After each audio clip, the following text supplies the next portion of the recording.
a la definición del delito, ¿verdad? El aspecto técnico que, como les dije hace 3, 4, 5 días, no ha habido acuerdo entre los criminalistas destacados, ¿verdad? Que son varios, ¿verdad? En lo que respecta a la definición del delito. Se ha pretendido por parte de estas personas que haya una definición universal, que sea valedera en todo el globo terráqueo, pero ha sido imposible. Vamos a ver ahora el criterio legal a ese respecto. Y quiero decirles que en 1850, oigan, 1850, renace la noción jurídica de lo que es delito. Les digo que renace porque de ahí para atrás estaban las escuelas y las escuelas lo tenían, como hemos visto nosotros anteriormente, como producto del libre albedrío, como una causa puramente social. Entonces aquí ya le quieren dar un carácter puramente jurídico al asunto, ¿verdad? Y es así como en 1850 nace, ¿verdad? No nace, no, renace la noción jurídica de lo que es el delito. Y es en este periodo cuando se inician los términos de acción, antijuridicidad, culpabilidad. Comienzan ahí esos términos, ¿verdad? A hacerse uso de ellos. Todo para llegar a cabo una definición que sea y que satisfaga a nivel universal, a nivel global, ¿verdad? No se ha podido, no se ha podido hasta la fecha, compañeros. No se ha podido hasta la fecha lograr ello, ¿verdad? Pero es posible que haya una esperanza, tal vez no muy lejana, pero para mientras de eso, estamos con una que la van a conocer ustedes más adelantito en la clase del día de hoy, ¿verdad? ¿Recuerdan ustedes a don Franz von Liszt? Él en 1881, en su libro lo van a encontrar solo a veces como Liszt, pero él se llama Franz von Liszt. En 1881, él define, oye, ya les dije que inician estos términos. Él define al delito como una acción antijurídica y culpable, misma castigada con una pena. Seguimos como la mesa de tres patas, que no se puede, no lo logran concretar a manera de que haya algo que sí satisfaga a cabalidad a todos, ¿verdad? Y que sea de carácter universal. Billing es otro criminalista de mucha categoría. Descubre el término tipicidad. Billing descubre el término tipicidad. Y en 1860, don Francisco Carrara lo utiliza el término y crea, por decirle así, una definición de lo que es delito, ya con ese término incorporado, lo introduce a la definición. Y dice él que este término tipicidad es el elemento esencial del delito. Elemento esencial del delito. ¿Y por qué dice él que es elemento esencial del delito? Porque coincide, oigan, coincide la conducta realizada por el individuo con lo descrito en el tipo. Ya ustedes saben lo que es el tipo, pero más adelante también les voy a dar un poquitito más, se los voy a ir afinando un poquito más. Entonces, él hace un intento, don Francisco Carrara hace un intento de utilizar este término que descubre Billing, ¿verdad? Y él dice que la tipicidad es la coincidencia. Oigan, la coincidencia, o sea, siento yo como que él dice que es el encuadramiento de la conducta del sujeto al tipo descrito en la ley penal. Así lo deduzco yo. Si alguien lo deduce mejor, que por favor me ayude. Eso lo dice don Francisco Carrara, ¿verdad? Pero también tomemos en consideración que Billing dice que para la construcción del delito deben tomarse los elementos de la legislación positiva. Mucho cuidado en esto, compañeros. Mucho cuidado. Porque a cualquiera lo puede equivocar. Y yo les voy a dar ahorita cierta aclaración. Oigan bien lo que dice Billing. Billing dice que para la construcción del delito debe de tomar sus elementos de la legislación positiva.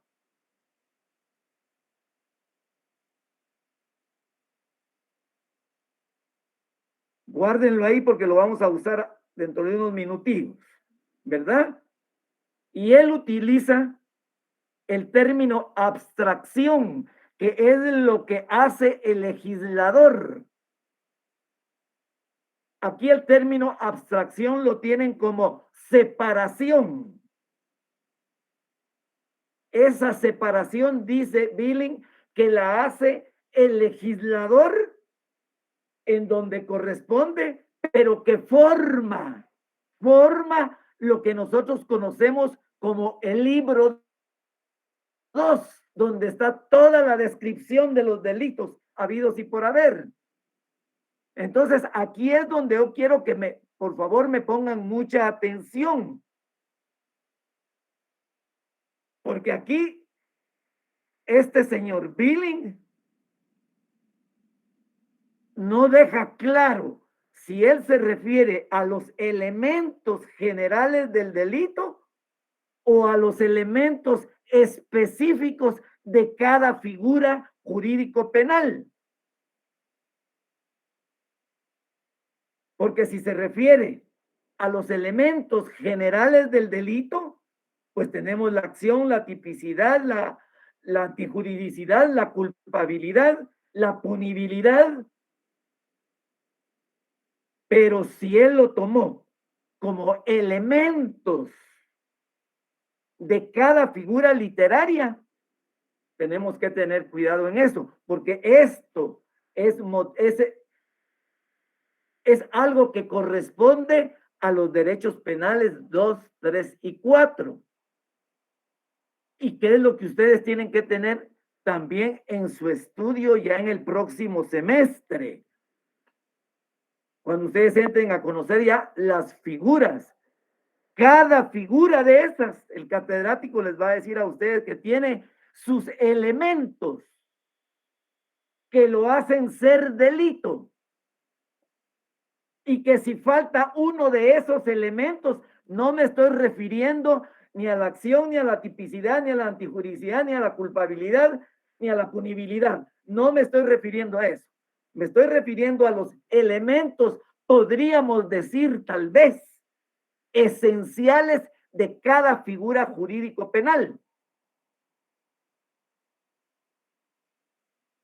Y yo les traigo aquí dos ejemplos para que entiendan bien ese asunto, que no vayan a confundir con los elementos positivos del delito, porque esos son aparte los elementos positivos y estos elementos que yo les llamo tal vez esenciales de cada figura jurídica penal. Por ejemplo, los elementos generales del delito o los elementos positivos, que también así lo pueden encontrar en sus libros, son tipicidad, antijuridicidad, culpabilidad. Elementos positivos. Porque también tenemos que tomar en cuenta la punibilidad, pero eso lo vamos a dejar despuesito porque no me quiero entrar a eso de una vez. Entonces, elementos generales del delito son esos tres. Acción, 4, pongamos la acción, tipicidad, antijuricidad y culpabilidad. No toquemos la punibilidad, ya vamos a ver eso. Pero aquí no nos da claridad si se refiere a esos elementos o se refiere a los elementos, llamémosle, específicos de cada figura literaria. Y les voy a dar dos ejemplos de los elementos específicos de cada figura literaria y ustedes tienen que abstraerlos de cada figura cuando estén llevando a cabo sus defensas. Porque les quiero anticipar de estos elementos, digámosle, esenciales de cada figura literaria, con uno que falte, ya no se tipifica el delito. Ahorita les voy a dar un ejemplo. Por ejemplo, la estafa propia. La estafa propia la tienen ustedes regulada ahí en su código. Alguien que sea listo y que la encuentre. Esa estafa propia tiene dos clases de elementos específicos. Elementos subjetivos y elementos objetivos. Y tanto los elementos objetivos como los subjetivos tienen que aparecer en la figura literaria, en la conducta que llevó a cabo el sujeto para poderlo calificar el juez como tal. Con un elemento que falte, ya no es ese delito. Estafa propia. El elemento subjetivo es el ánimo de lucro. Ese es el elemento subjetivo, lo que tiene el sujeto dentro de sí, el ánimo, el deseo de lucrar. Los elementos objetivos. Tiene que haber engaño. Ese podríamos decir que es el elemento esencial. El elemento esencial de la estafa. Tiene que haber una inducción a error. Para estafar a alguien hay que confundirlo. Tiene que haber una defraudación del patrimonio de la persona. Tiene que haber un perjuicio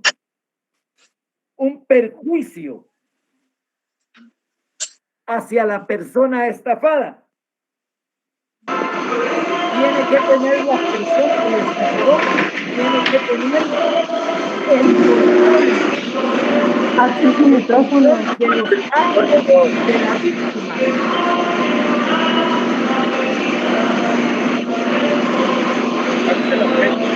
Axel, tu micrófono.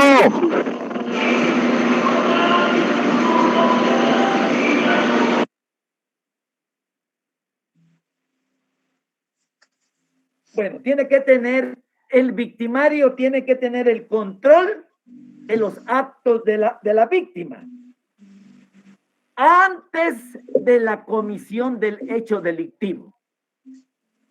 Si se dan todos esos elementos, el juez lo puede tipificar como estafa.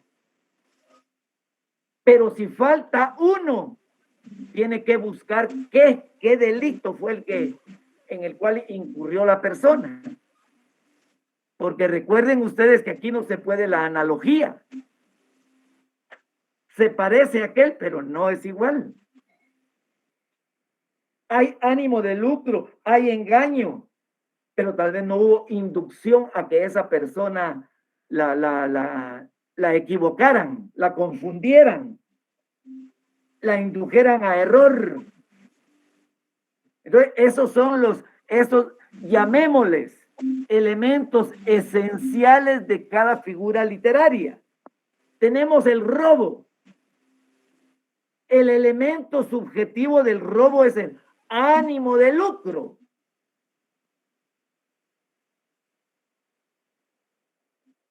Y dentro de los objetivos, dentro de los elementos objetivos, tenemos esencialmente la violencia.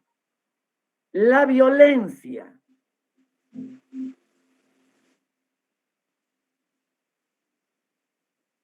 ¿Qué puede ser? Física o psíquica de la víctima. Física o psíquica. Debe haber también apropiación de la cosa. Debe haber apropiación de la cosa. Y la cosa tiene que ser ajena. Esos son los elementos esenciales del delito de robo. ¿Dónde van a encontrar esto ustedes? Del estudio detenido que hagan de cada figura jurídica cuando les toque que defender. Con un elemento esencial que falte, ustedes se agarran de ahí, no se sueltan de ahí y que miren qué hacen, pero ustedes piden la inmediata libertad del patrocinado porque no se dan los elementos esenciales del delito que les indico. Entonces, no confundir esto con los otros, por favor, porque los otros son generales para todos los delitos. Estos especiales, y esta es la duda que nos deja a nosotros este señor Billing.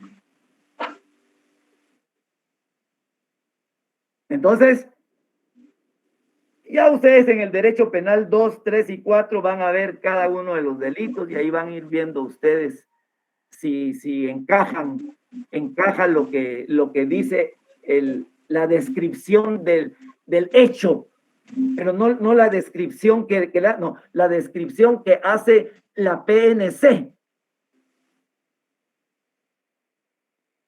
Agarran ustedes ese famoso parte de policía, lo leen detenidamente y ven ustedes ahí, ustedes pueden rayar su hoja que les dan porque a ustedes les dan una como defensores.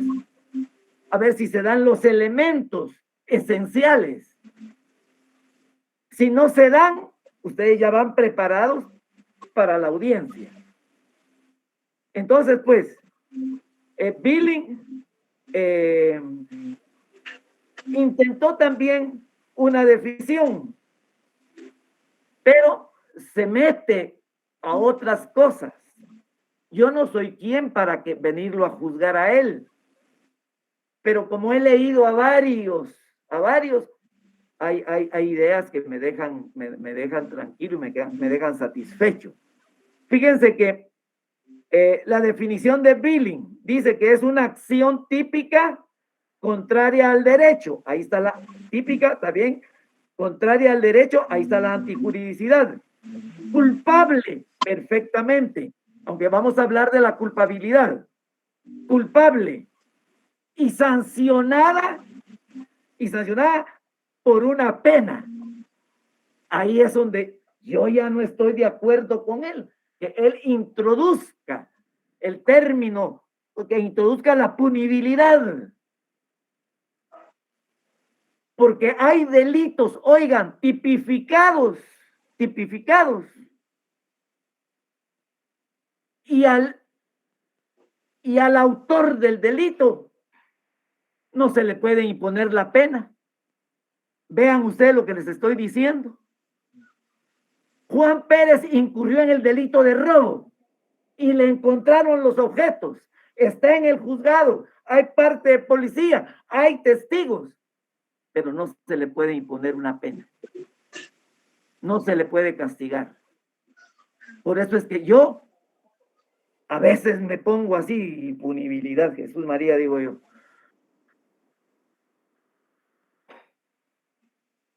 Y así sea el delito, tal vez X, Y, Z, ¿qué delito sé yo? No sé. Pero pueda que el delito esté típico, sea antijurídico y sea culpable la persona, pero no va a ir a la cárcel. Por eso es que la punibilidad y la imputabilidad pueda que no le den a uno la certeza que hay esto, que el otro. Por eso es que se queda con 3 elementos. El delito, 4, digamos, con lo que es acción. Porque esto es importante, compañeros. Si no hay acción, no hay delito. No hay acción, quiere decir que yo no accioné ni como sujeto activo ni como omisivo. No actué. Entonces la acción es determinante. Es determinante que la persona haya accionado, puesto en movimiento la comisión del hecho.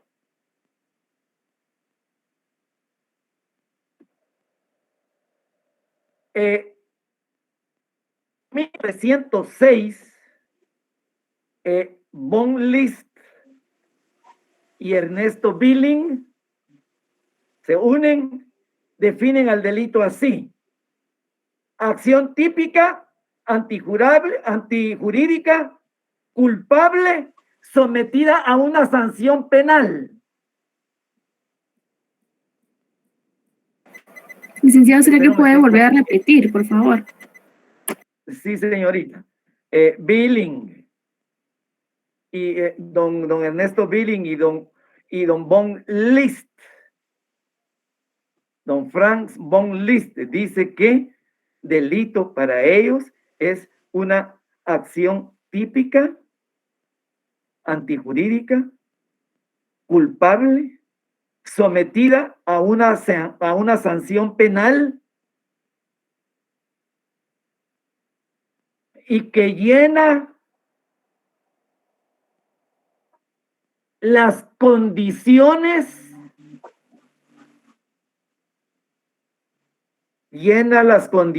permítanme, de la penalidad.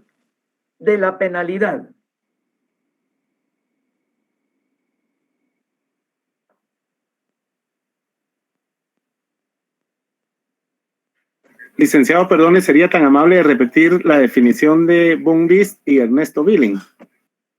Sí. Permítame, pues voy a utilizar los mismos términos, voy a hacer lo posible. Acción típica, antijurídica, culpable, sometida a una sanción penal o una pena.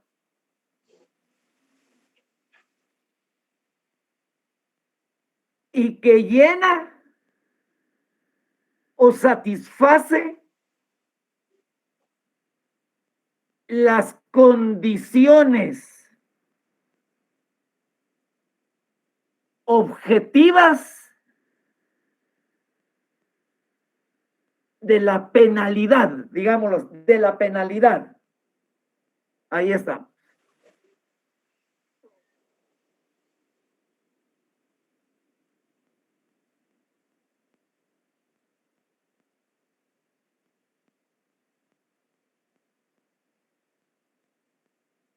¿Estamos? Entonces, pues,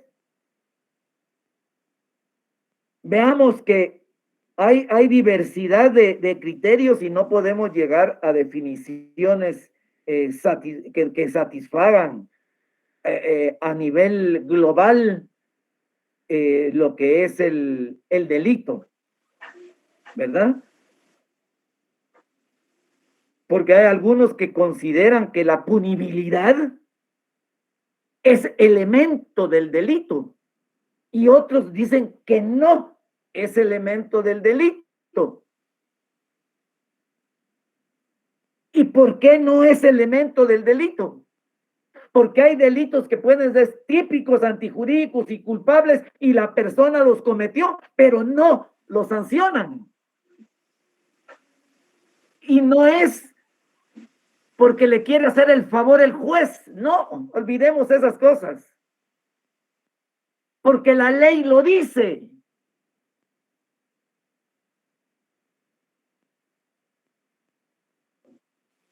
Y ahorita ustedes se quedan inquietos.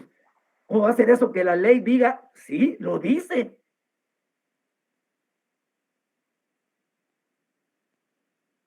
Y yo les voy a dar eso, que para que ustedes lo tengan, lo estudien, lo analicen. Y tal vez de aquí a unos 4 años en adelante, 5 años, tal vez uno de ustedes ya hizo una definición que satisfaga globalmente a todos los criminalistas.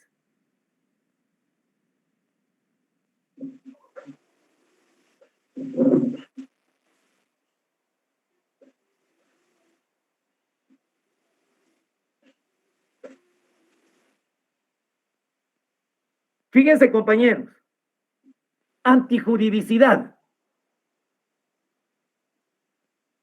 La antijuridicidad es lo contrario a la ley. Esa es en forma amplia, la antijuridicidad es lo contrario a la ley. Pero quiero decirles que la antijuridicidad no es elemento exclusivo del derecho penal. La antijuridicidad también la regula civilmente todos los libros civiles que tratan sobre el derecho civil, sobre el derecho laboral, sobre el derecho mercantil, sobre el derecho notarial, sobre el derecho administrativo. No es exclusivo de derecho penal la antijuridicidad. Por eso es que si la usamos en penal, tenemos que poner antijuridicidad del delito o antijuridicidad desde el punto de vista penal.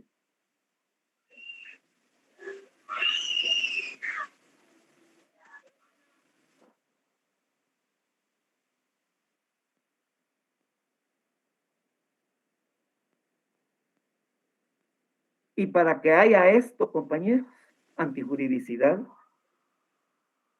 debemos de tomar en cuenta de que la persona tiene que estar equilibrada. psíquicamente. Para que haya tipicidad, la persona tiene que estar equilibrada psíquicamente. Para que haya antijuridicidad, la persona tiene que estar psíquicamente equilibrada. Y para que haya culpabilidad, la persona tiene que estar psíquicamente equilibrada. Y para que a esta persona se le pueda imponer una sanción, tiene que estar psíquicamente equilibrada.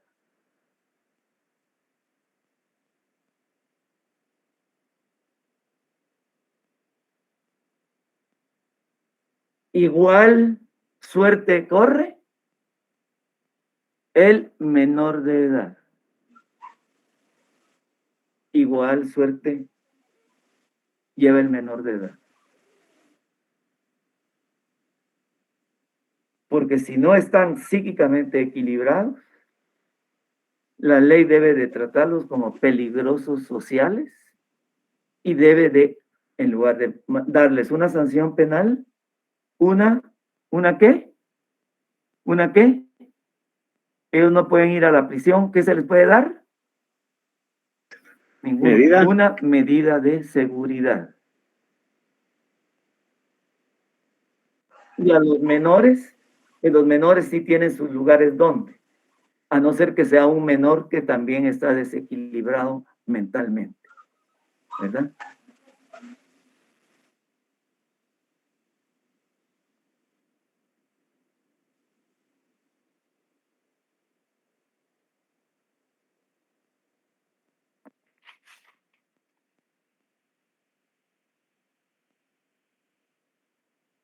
En 1915, compañeros, Ernesto Mayer concibe, oigan, la antijuridicidad como una infracción a las normas. De acuerdo. Ahí lo deja él. Menos mal no dice norma penal, porque no es solo penal, sino que ya les dije que todas las ramas del derecho tienen regulada la antijuridicidad, ¿verdad? Y él analiza también el concepto de delito, pero también con su falencia, digamos. Y dice que delito es un acontecimiento típico, antijurídico e imputable.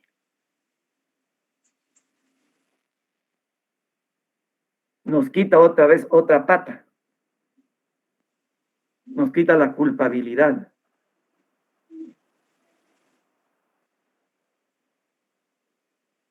¿Qué hace él? Elimina la pena de la definición, la punibilidad. La punibilidad.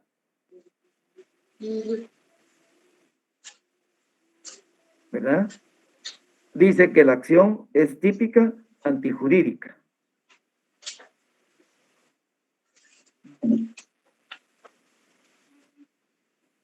Y lo relevante para él es la antijuridicidad, que debe de contradecir la norma penal. La norma penal. Pero esto lo dice, debe de contradecir la norma. Ahí está dejando a todos. Ahí entran todos.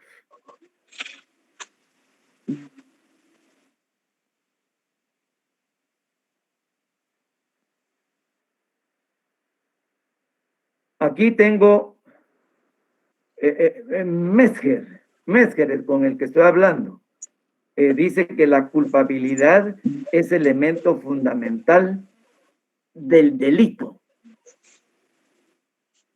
Oigan, dice que la culpabilidad es elemento fundamental del delito, pero él no lo toma en su definición.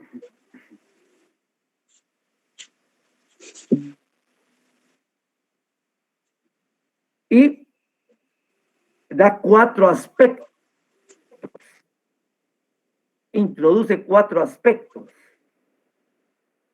la imputabilidad. La imputabilidad, ustedes saben qué es. La capacidad de comprender las consecuencias que trae una figura jurídica cuando encuadra la conducta, la persona a ella. La imputabilidad es aquella persona que tiene capacidad psíquica y capacidad biológica. Cuando digo capacidad biológica me estoy refiriendo a los mayores de edad. Me estoy refiriendo a los mayores de 13 años.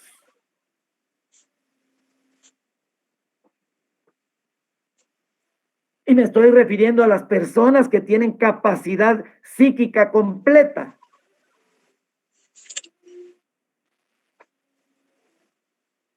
¿Por qué? Porque si las personas están equilibradas, si van a manifestar su voluntad con toda la conciencia habida y por haber. Saben lo que van a hacer. Conocen lo que van a hacer. Saben el efecto que va a producir.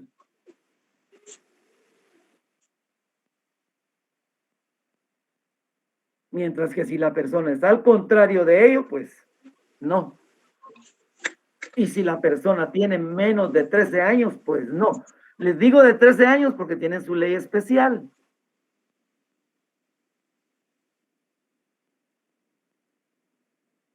¿Verdad? A todos aquellos muchachos, ¿verdad? Que encuadran su conducta a una figura jurídico-penal, que son menores de edad, los jovencitos.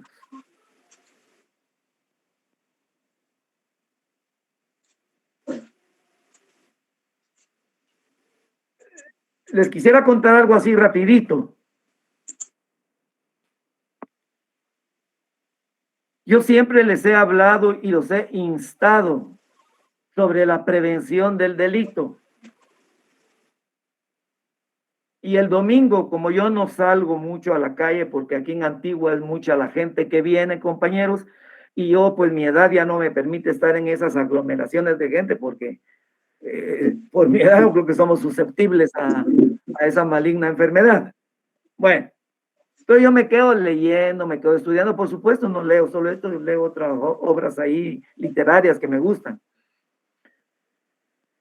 Pero me estaba recordando de la prevención, porque estaba viendo la televisión y enfocaron el Palacio del Ayuntamiento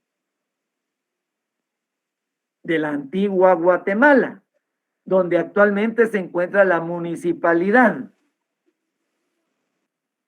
de la antigua. Yo tenía 6 años, pero recuerdo bien, lo recuerdo perfectamente bien, que pasé con mi señora madre, me llevaba de la mano ahí, y yo le pregunté, mamá, le dije, ¿y aquí qué es? Ah, mijo, me dijo, ahí es donde están todas aquellas personas que le hacen daño a otras personas. Yo no entendí nada. Yo era un niño de 6 años.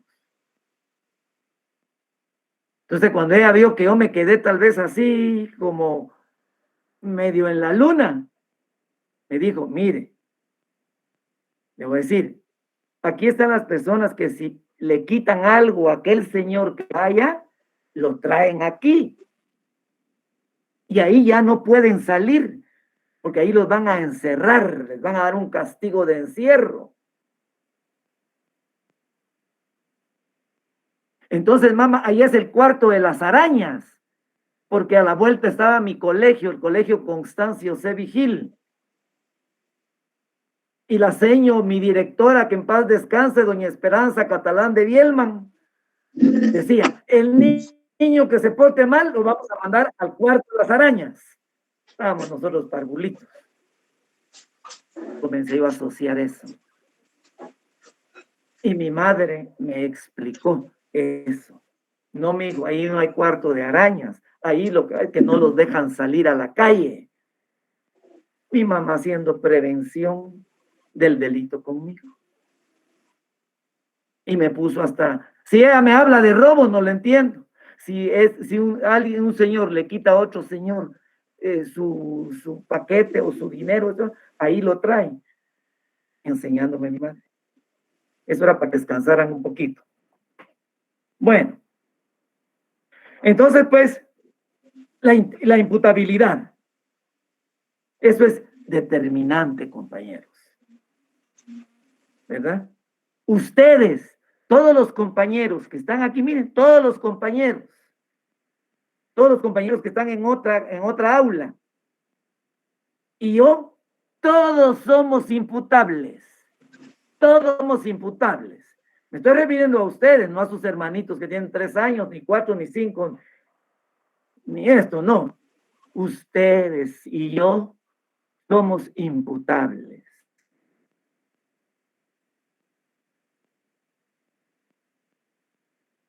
Al contrario, ¿quiénes son los inimputables? Ya creo que les expliqué no sé qué día, no recuerdo muy bien, pero como que hable algo de eso. Y eso lo van a encontrar en su código. ¿Quiénes son los inimputables? Artículo 23 me parece que es. Entonces, tomemos en consideración eso. Tienen que haber causas de inculpabilidad. Existen las causas de inculpabilidad. Si una persona incurrió en un hecho delictivo, tiene el mecanismo de defensa, que son las causas de inimputabilidad. ¿Dónde las tenemos reguladas? En el artículo 25. Esas también dan la libertad. No puede quedarse una persona privada de su libertad si demuestra una causa de inculpabilidad. Por eso es el gran problema que hay en los elementos generales del delito, en lo que es la punibilidad y lo que es la imputabilidad, si son elementos o no son.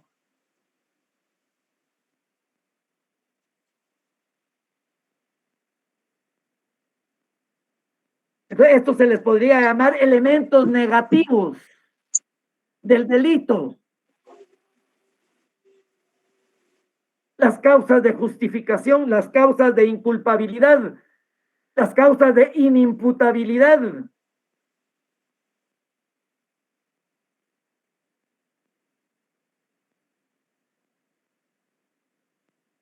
Y así como estos, vamos a estudiar más adelantito, compañeros, que tenemos que ir un poco rápido porque yo quiero llegar a tal vez al 80%, porque el programa es bastante largo. Entonces, pues, ahí tenemos que ver nosotros esos elementos que son indispensables, compañeros, para la calificación de un hecho que lo califiquen como delito.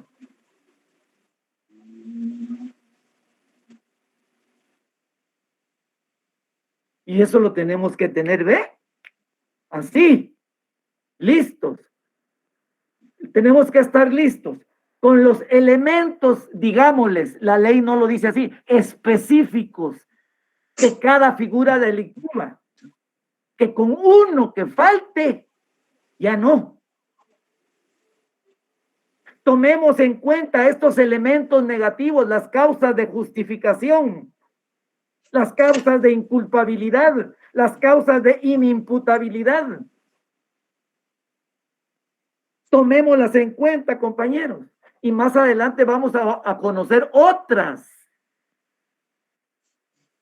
Es para irlos puliendo a ustedes. Para en el momento en que estén en el campo de juego, apliquemos todo esto. Pero tenemos que estudiar si no se nos olvida.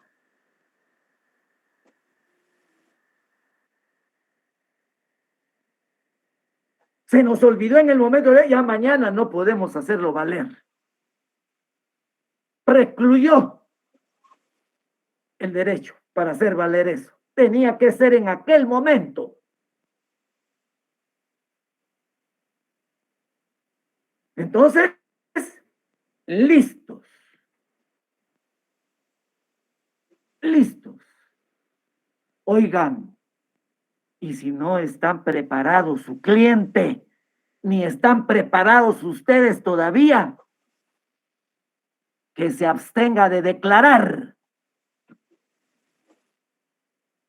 Cuando el señor juez le dé la palabra y le diga, honorable señor juez, por el momento no puedo declarar. Para que a ustedes les dé tiempo de ir a estudiar, de ir a prepararse, de ir a hablar con su patrocinado y de armar su defensa. Es cierto que va a estar privadito de su libertad.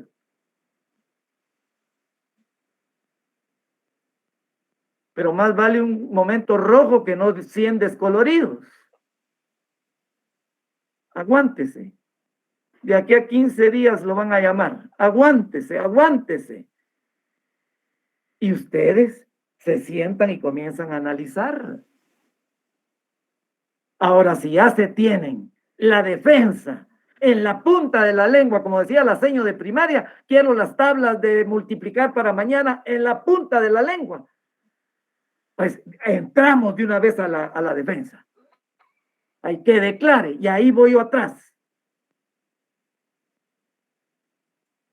Porque tenemos que votar la hipótesis que está planteando el Ministerio Público. Y tenemos que convencer al juez de que lo que yo formulo, así es.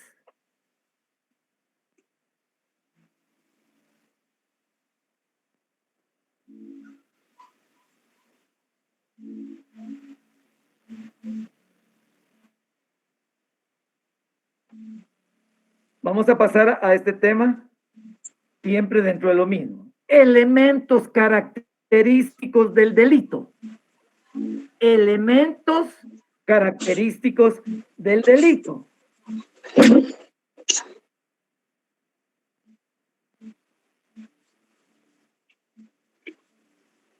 Son elementos, estos elementos característicos son dos. Los positivos y los negativos. Los positivos y los negativos. Los positivos son los que conforman el delito.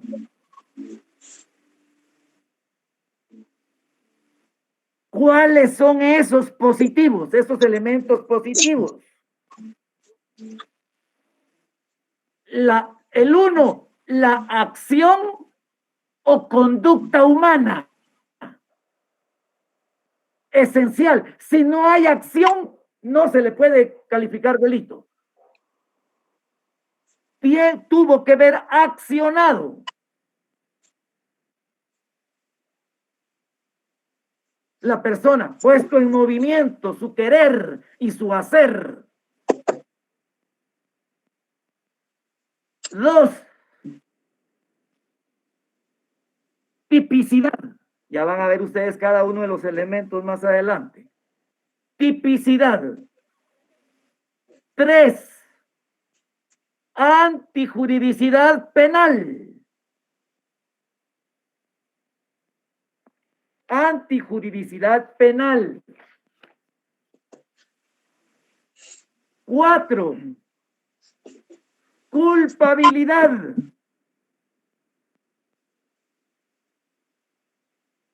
5, imputabilidad.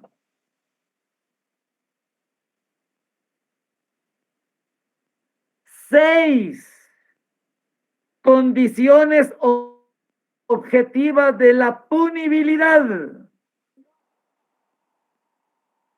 Y 7, la punibilidad propiamente dicha. Esos son los positivos. Yo les hice un cuadrito. Les va a llegar ese cuadrito y por favor, fresquecitos ustedes, van a ver, van a analizarlo. Inclusive les puse la cita que el código nos indica, para que ustedes tengan ahí el sustento legal, el respaldo legal. Ahora vamos con los elementos negativos, los que van a destruir, oigan, los que van a destruir el delito. Por favor, atención. Atención. Atentos. Falta de acción. Falta de acción. Atipicidad. Atipicidad. La A significa como prefijo no. La atipicidad.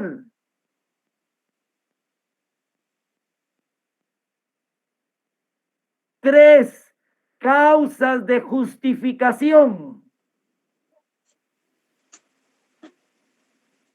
4, causas de inculpabilidad. 5, causas de inimputabilidad. 6, falta de condiciones objetivas de punibilidad. 7, excusas absolutorias.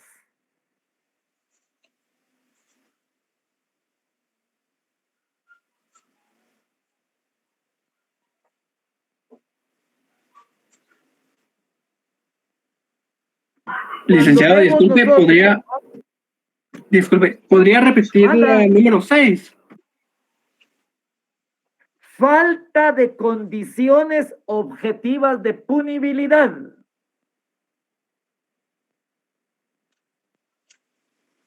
Gracias, licenciado.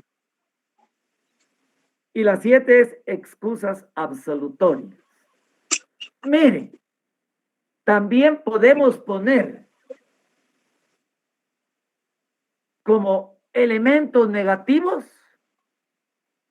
los atenuantes del artículo 26 y algunos agravantes del artículo 27.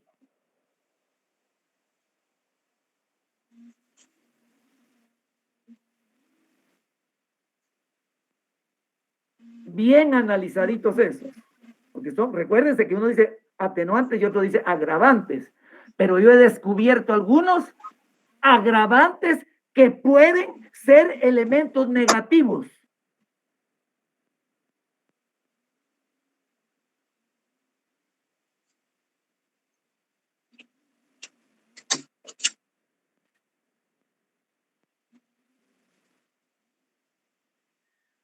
Oigan lo que dice la legislación guatemalteca, que los elementos negativos pueden ser, o mejor dicho, si quieren, digámoslo de una vez, lo hacen. ¿Y qué es lo que van a hacer? A eximir de responsabilidad penal. Pero hay que saberle entrar al asunto.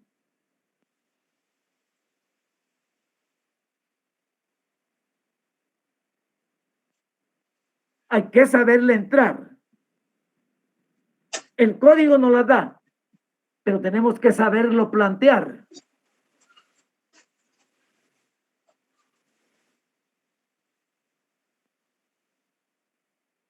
Entonces, por favor, compañeros, esos negativos, si los sabemos plantear y sabemos entrarle al toro, eximen de responsabilidad penal a su patrocinado.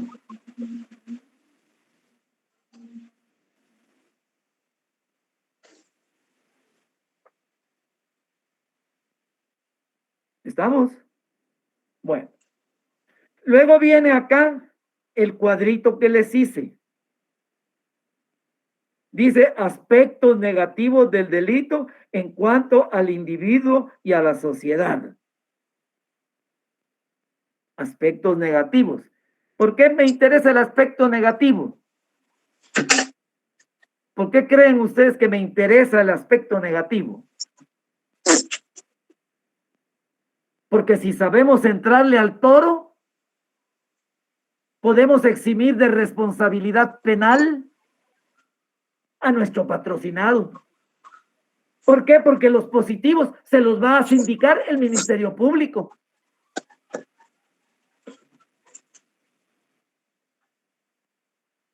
Entonces, ¿nosotros qué? Tenemos que estar preparados. Nos vamos a dedicar a la defensa. A la defensa. Porque nos podemos dedicar también a la querella. Pegarnos al Ministerio Público, adherirnos a ellos. Pero la verdad es de que lo que nos hace abogados es la defensa.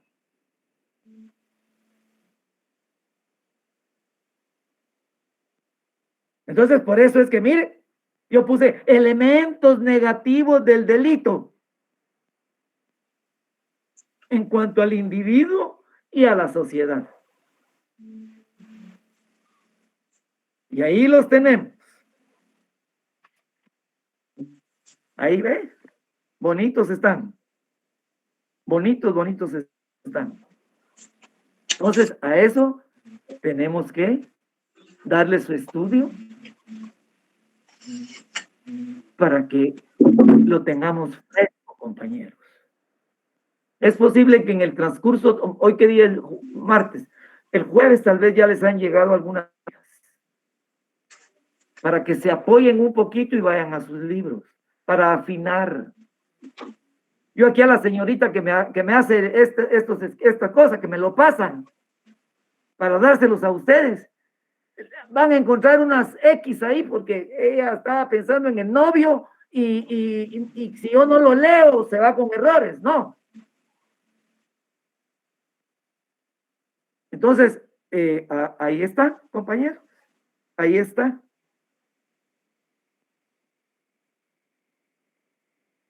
Muy bien. Vamos a pasar ahora a algo muy importante. Lo que es la teoría general del delito. La teoría general del delito.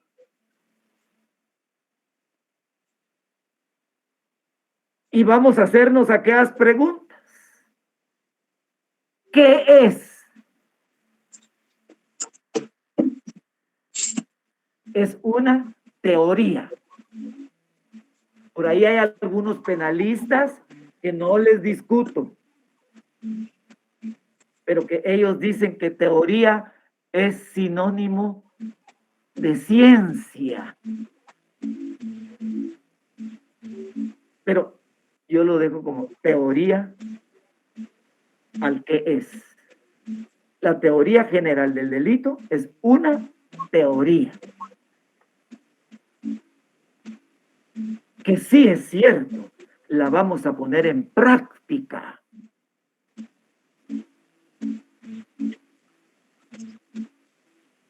Y es donde ya se convierte el asunto ya no tanto en teoría, sino que ya está en la práctica el asunto. Pero así quedó desde sus orígenes y no han podido cambiar el nombre. Entonces, ¿qué es? Es una ciencia. ¿En qué consiste? En explicar qué es el delito y los elementos que lo integran. Cuando digo elementos que lo integran, me estoy refiriendo a los elementos generales y los elementos específicos, digámosle. Elementos específicos de cada figura.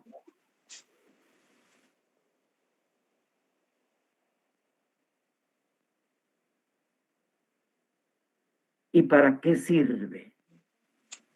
para conocer la conducta delictiva e imponer una pena. Miren pues lo que tenemos que hacer. Es una teoría.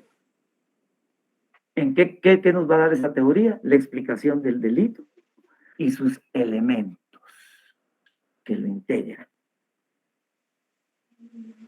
Aquí, con estos elementos que lo integran, yo veo dos cosas, tanto los elementos generales como los específicos. Pero yo siento que los específicos son de segundo, tercero, cuarto semestre. ¿Y para qué sirve? Para conocer la conducta delictiva del sujeto y poder imponer una sanción o una pena.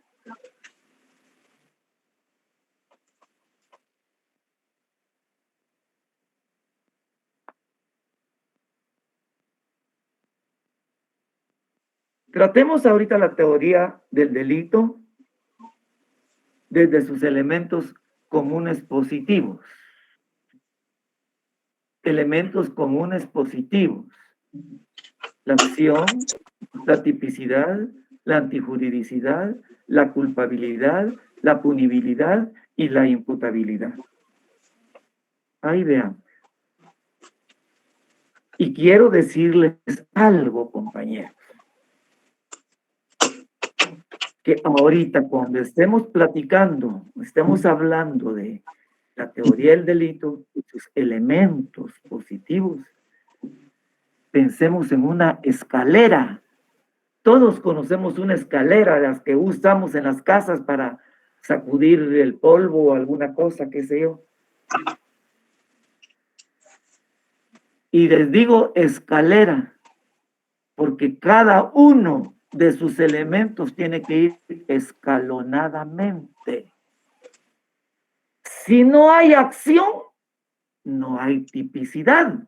Miren qué lógico es el cuento. Si yo no acciono, si yo estoy durmiendo, no hay tipicidad de qué. Si el hombre estaba durmiendo, cuando fue el hecho, y lo va a demostrar que él estaba durmiendo. Entonces, miren, tiene que ir uno, no van todos primero después, no. Este es el primero. Sin el primero no hay segundo. Sin el segundo no hay tercero. Sin el tercero no hay cuarto. Dejemos la imputabilidad y la punibilidad. Si no hay primero, no hay segundo. Por lo tanto, tiene que ir.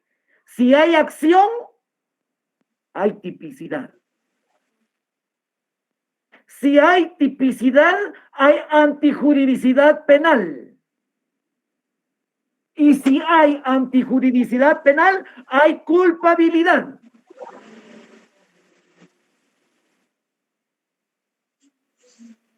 Miren, escalonado.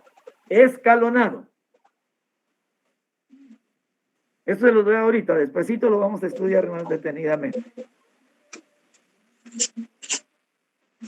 Entonces, los elementos positivos del delito nos van a configurar la existencia del delito.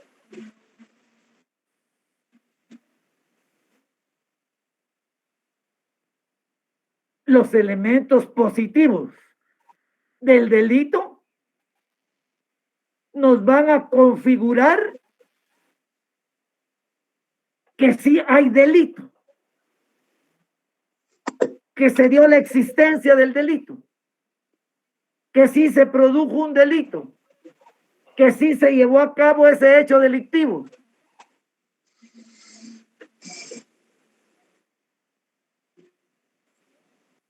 Mientras, oigan bien, mientras que los elementos negativos nos van a decir que no se constituyó delito. Para eso les di la tablita aquí, en este módulo. Ahí está esa tablita.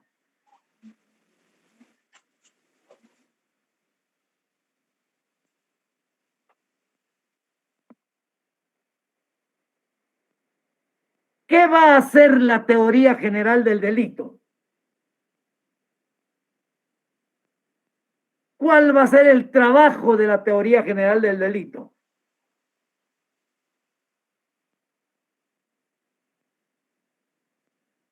Facilitar la averiguación de la presencia o ausencia del delito.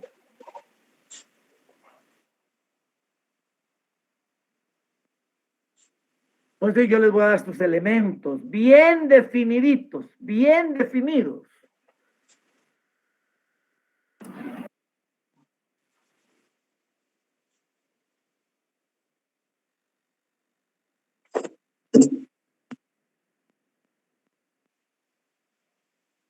Entonces,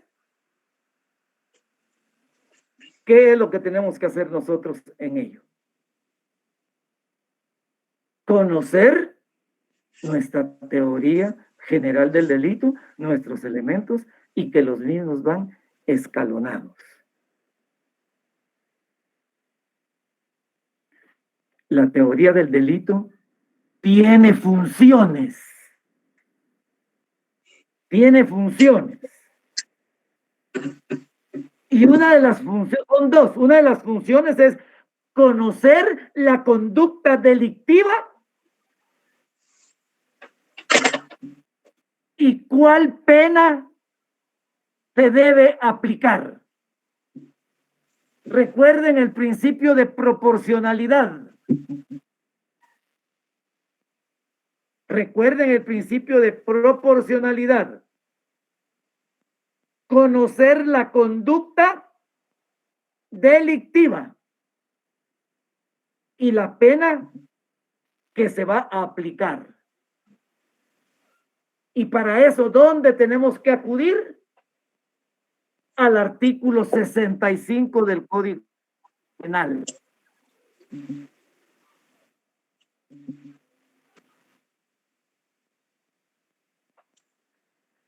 Dos.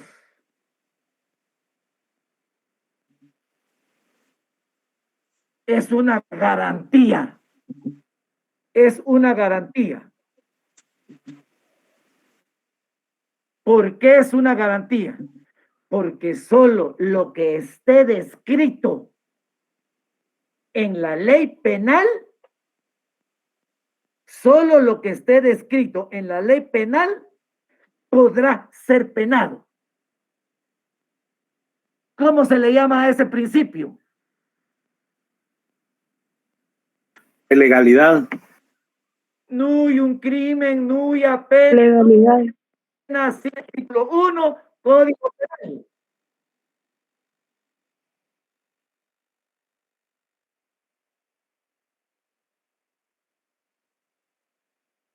Si no está ahí, sencillamente no es delito.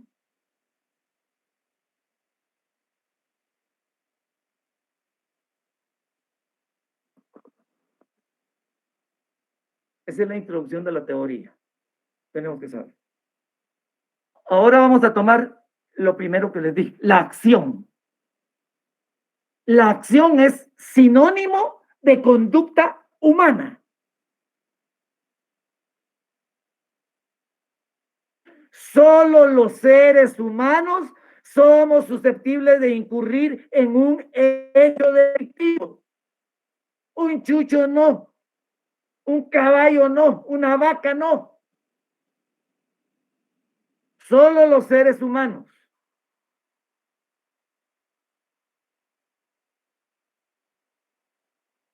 ¿Por qué? Porque somos pensantes. Y el que no es pensante, porque adolece de enfermedad psíquica mental, ya saben ustedes. Ya saben qué pasa con el menor. La ley Pina.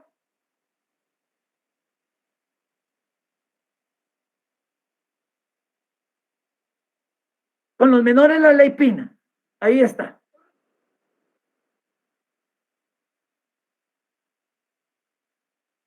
Entonces vamos. Acción.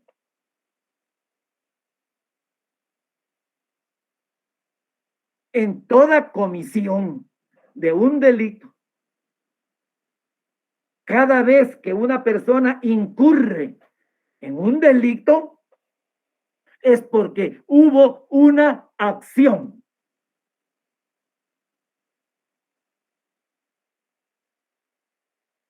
Ya les dije que si no hay acción, no hay delito.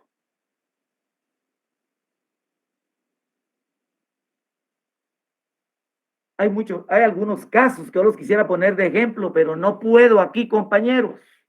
No puedo.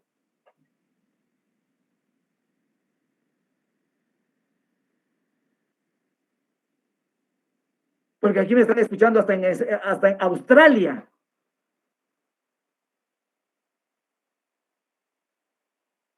Entonces, tiene que haber acción.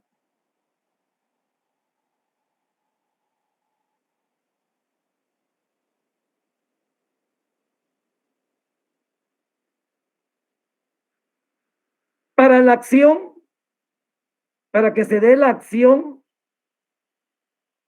que se desarrolle la acción, existen dos corrientes que ya las vimos con ustedes. Dos corrientes o teorías. La causalista del delito o la acción y la finalista del delito o la acción. Eso ya lo tratamos. Pero se los voy a volver a recalentar. La causalista del delito. ¿Qué nos dice la teoría causalista del delito? Que la acción, en primer lugar, es una conducta que rige la voluntad humana. Rige la voluntad humana.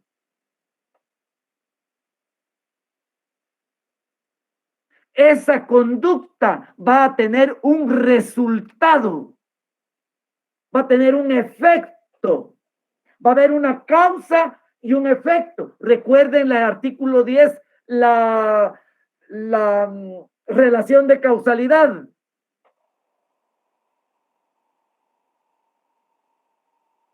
Tiene que manifestarse en el exterior. Siempre les hago esa pregunta y nunca me la contestan. Tiene que externarse. ¿Por qué? Porque el pensamiento no constituye delito.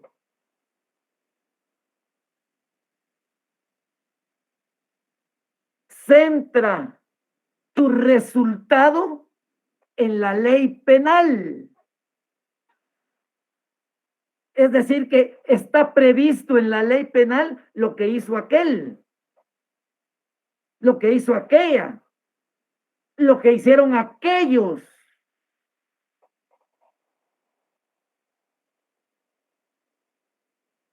Es un acto voluntario que produce un resultado causal.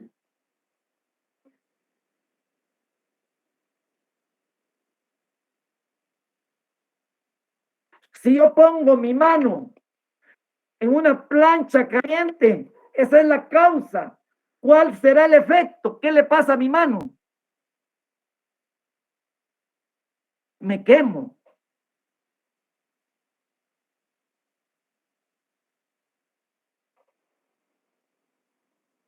Tenemos un pequeño problema,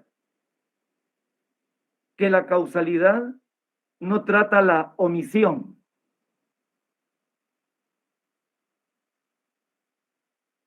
Pero no tardará algún criminalista por ahí que ya comience, porque lo que hay es muy vago.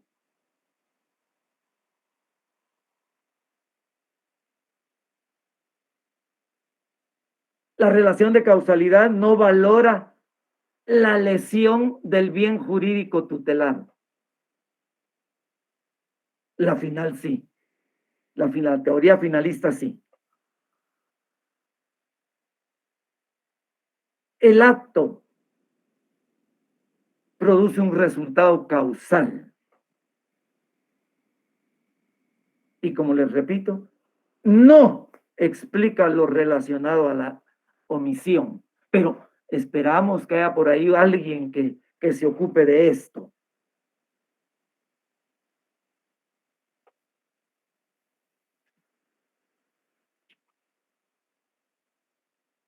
Lo causal es la causa o motivo de lo que realizó el autor. Se los estoy recordando, porque eso ya lo di, ya los expliqué. La causa es una conducta que produce un efecto, compañeros. Les puse el ejemplo de la plancha. Si pongo mi mano en la plancha caliente, la causa. ¿El efecto cuál fue? La quemadura.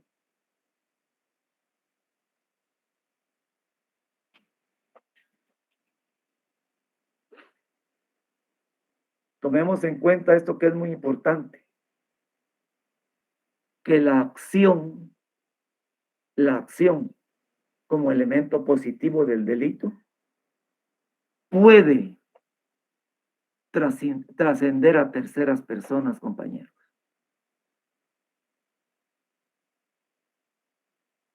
¿Por qué les digo que puede trascender? Porque hay personas tal vez que no tienen parientes, son únicos. Pero también tomemos en cuenta que está la sociedad y que esa sociedad puede ser afectada por la trascendencia de ese hecho delictivo. Por ahí una compañera colega me enseñó de Facebook un asesinato de esas casas antialcohólicas, que llegó una persona, lo llevó su familia porque es alcohólico, enfermo, es un enfermo alcohólico, y lo llevaron a recuperación. Y me parece que el director le dio una matada que yo vi ahí como lo dejó, compañeros, y como consecuencia de ello murió.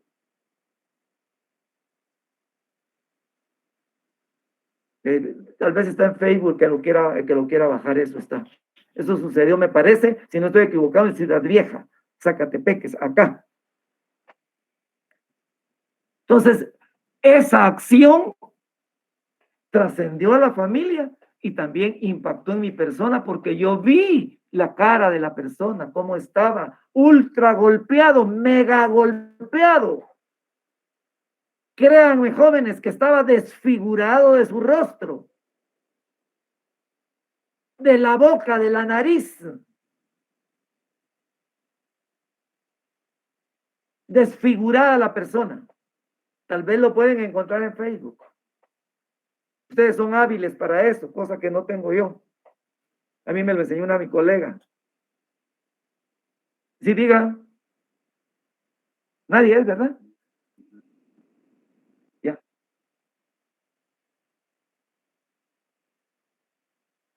Sí, señorita, yo creo que ya terminó. Disculpen, compañeros, pero siempre me pasa lo mismo. Miren, tengo aquí el reloj enfrente, pero no lo veo. Entonces, solo quiero decirles esto. Nos quedamos en la teoría causalista, pero ese repaso, porque ya lo tenemos allá. Ya lo tenemos anteriormente, ¿verdad? Y si Dios nos tiene con vida, el próximo jueves, compañeros, continuamos. Tenemos que darle duro a esto, porque yo creo que después de esto viene la pena, y ahí ya lo demás ya nos vamos yendo.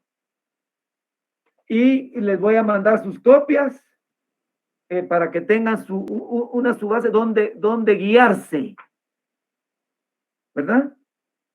Así que para mí ha sido mucho gusto haberles servido.